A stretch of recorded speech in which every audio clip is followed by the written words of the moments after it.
Imaginez-vous une femme qui fait 3 mois sans se laver à cause de la drogue. Je ne suis pas fière de mon devenu. Donc ne devenez pas ce que moi, j'étais. Bonjour Barry, moi c'est Giacomo Crémier. Moi c'est Mademoiselle Mano. Voici de Chukami. Et ensemble, nous sommes la team Giacomo.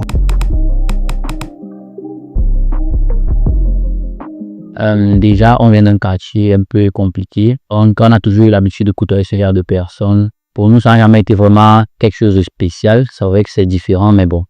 On a cette habitude-là parce que la plupart des personnes sont des amis d'enfants, sont de connaissances. Donc, pour nous, c'est pas trop grande chose, quoi.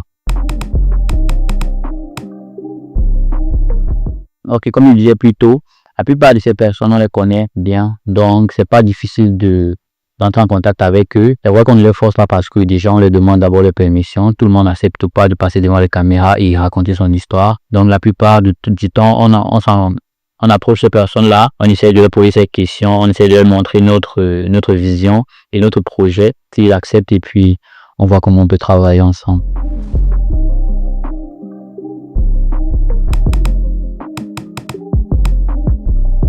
Pour ceux qui suivent ma page, ils savent qu'il y a 2 raisons qui m'ont poussé à commencer ce projet-là. Déjà, dans le quartier où j'ai grandi, qui est Bonabéry, c'est vrai, c'est pas le quartier le plus dangereux du Cameroun. Il y en a tellement. On a toujours l'habitude d'appeler les enfants non-fumeurs ou des enfants qui ne font pas toutes ces choses de délinquants. On a l'habitude de les traiter de Babylone. C'est un mot qu'on emploie quand on veut te traiter de faible ou de mou dans la rue. Et moi, quand je voyais ça tous les jours, ça me faisait mal.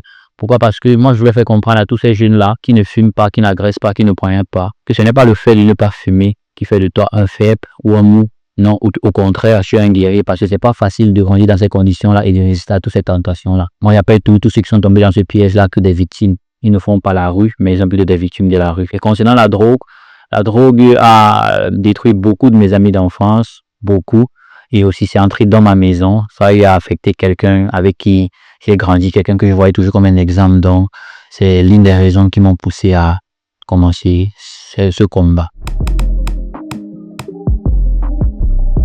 Moi, ce qui nous a poussé à partager cette expérience sur TikTok, sur les réseaux sociaux, plus précisément TikTok, parce que nous savons que de nos jours que les réseaux sociaux ont un grand impact sur la population de nos jours. Donc, c'est pourquoi nous avons décidé de partager nos expériences sur TikTok pour essayer de sensibiliser le grand nombre de personnes.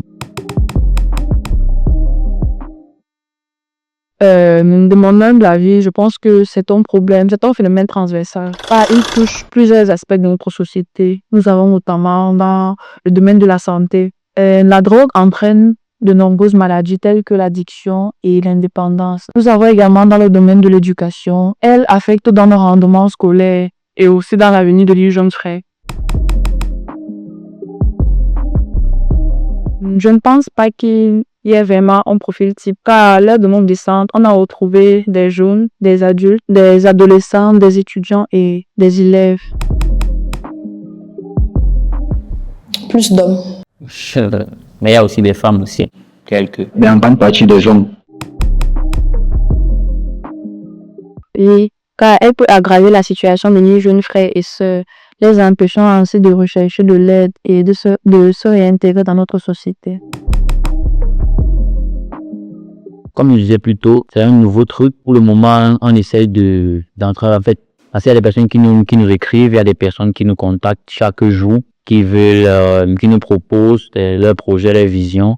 On essaye de voir de mon équipe et moi, avec qui on peut travailler, voir la promotion de chacun, parce que après tout, si ça peut aider ces personnes-là, pour nous, c'est l'objectif. Donc pour le moment, on n'a pas encore quelque chose de vraiment fixe, mais c'est en train de s'organiser, quoi. Déjà, moi je pense qu'on a plus besoin de ressources quand il s'agit de prendre soin des personnes addictes. Oui, parce que non seulement on fait une grande partie pour sensibiliser la jeunesse, mais après, ceux qui sont déjà dans le monde de la drogue, il faut les aider, quoi. Et là, maintenant, on a besoin en fait, du soutien des hôpitaux, des organisations qui peuvent prendre soin parce que on n'a pas toutes ces qualités-là, parce qu'il faut des qualités psychologiques, spirituelles, souvent, financières et tout. On n'a pas tout ça, donc, pour le moment, on peut essayer de structurer ça pour pouvoir les aider.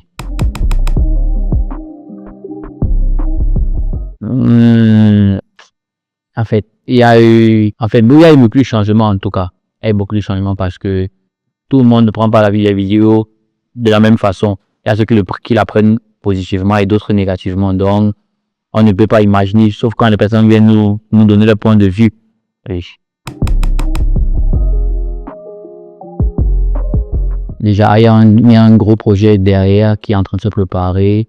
On laisse tout entre les mains de Dieu. On veut pouvoir aider ces personnes à nous-mêmes parce que nous savons, au Cameroun, il ne peut pas compter juste sur des personnes. Il va falloir chercher à trouver des solutions par nous-mêmes.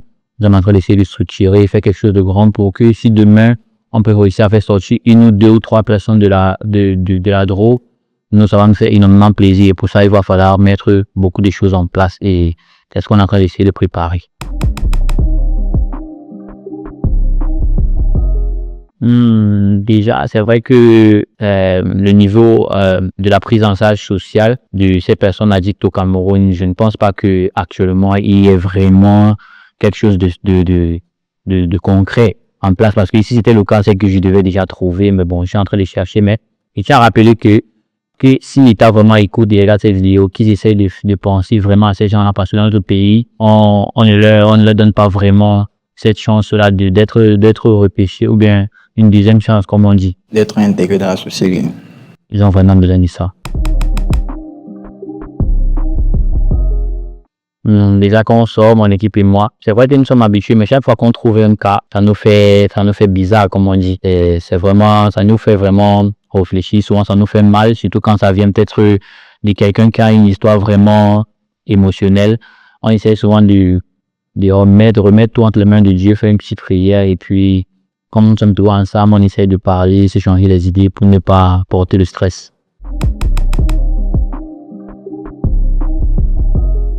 De temps en temps, oui. Déjà, on nous connaît énormément là-bas parce qu'on a grandi dans ces milieux. C'est vrai qu'on passe dans d'autres quartiers, mais on a grandi dans les quartiers pareils. On connaît le langage, on connaît les thèmes, on connaît la façon d'aborder les gens là-bas.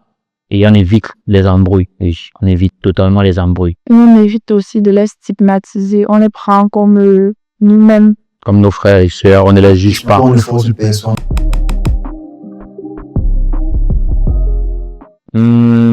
Oui, plusieurs fois même, parce que la plupart de ces personnes, ils sont souvent agressifs. Non seulement parce qu'ils sont des personnes naturellement agressives, mais c'est parce qu'ils sont déjà addicts. Et c'est cette drogue-là qui leur rend comme ça. Ils essaient de comprendre. Comme une fois, nous sommes allés vers une dame, on voulait faire une interview avec elle. Elle était avec son petit ami. Elle avait accepté parce que la dame n'était plus dans le monde de la drogue. Elle était déjà sortie du monde de la drogue, mais apparemment son mari, lui, je ne sais pas s'il était encore, mais il était un peu vraiment violent avec nous. On essaie de lui faire comprendre que non, nous ne sommes pas ici pour utiliser son image pour une mauvaise chose. Qu'on veut juste qu'elle raconte son histoire parce que son histoire peut affecter, peut toucher quelqu'un quelque part et changer la perspective de cette personne-là. Mais il était vraiment sur sa décision. Non, il était même prêt à, bon là, je te dis non, il n'y a pas de problème. On voulait juste te proposer, s'il n'est pas d'accord, on évite les embrouilles.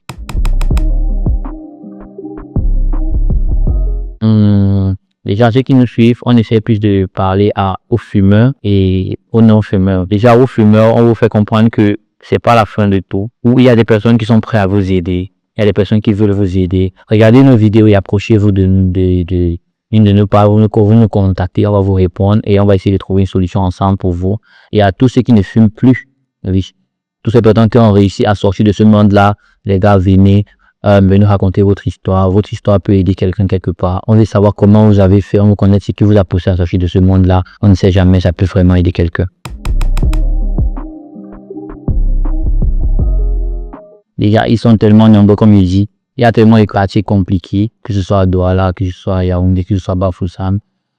Si il y a beaucoup de jeunes qui ont cette initiative-ci, ça va vraiment aider chaque communauté. Pourquoi? Parce que dans chaque quartier, il y a des cas comme ça, il y a des familles qui souffrent, il y a des familles qui pleurent chaque jour à cause d'un seul individu.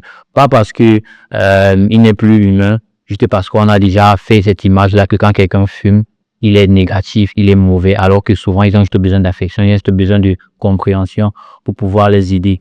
Donc les gars, à tous ces jeunes-là qui me regardent, qui veulent prendre la même initiative, je vous encourage, vous pouvez souvent venir vers nous, on va débattre, on va vous donner des conseils pour pouvoir aider ces personnes-là parce qu'ils sont tellement nombreux et ils en ont besoin des initiatives comme ça. Et n'oubliez pas de vous abonner et de partager. C'est Giacomo.pr237 sur Facebook, Instagram, c'est Giacomo Premier tout court.